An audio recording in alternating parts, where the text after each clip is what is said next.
తెలంగాణ రాష్ట్ర సంచాలకులు గౌరవనీయులు శ్రీ మార్తినేని వెంకటేశ్వరరావు గారు పదవీ విరమణ సందర్భముగా ఈ యొక్క కార్యక్రమాన్ని జరుపుకోవడం అయింది. వెంకటేశ్వరరావు గారు నాకు మేము పెద్ద ఆయన అని పిలుస్తూ ఉంటాం.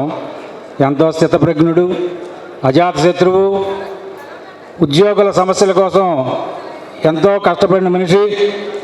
నాకు ఆయనతో 2002 నుంచి 2014 వరకు ఉద్యోగపరంగా కానీ ఎక్కువగా అసోసియేషన్ విషయంలో కానీ చాలా సంబంధం ఉంది.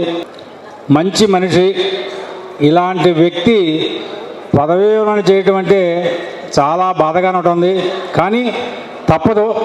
మరి వారి యొక్క అడుగుజాడల్లో నడిచి మేము చాలా నేర్చుకోవటం అయింది. మరి అలాంటి మనిషి ఈ డిపార్ట్మెంట్లో ఉండటమంటే మనం చాలా చేసుకున్న పుణ్యం. మరి ఈ మహానుభావుడు అందరి హృదయాల్ని దోచుకున్నాడు. ఈ యొక్క కార్యక్రమానికి ఆయన వస్తున్నప్పుడే ఆయనకి పూలతో ఊరేగించి కూడా తీసుకొచ్చారు. ఇటువంటి అదృష్టం అందరికీ ఉండదు. కాబట్టి మన వెంకటేశ్వరరావు గారు పెద్ద ఆయన పదవీ విరమణ అనంతరం ఆయురారోగ్య అశ్వైశ్వర్యంతో ఉండాలని మనసా వాచా కర్మణ కోరుకుంటూ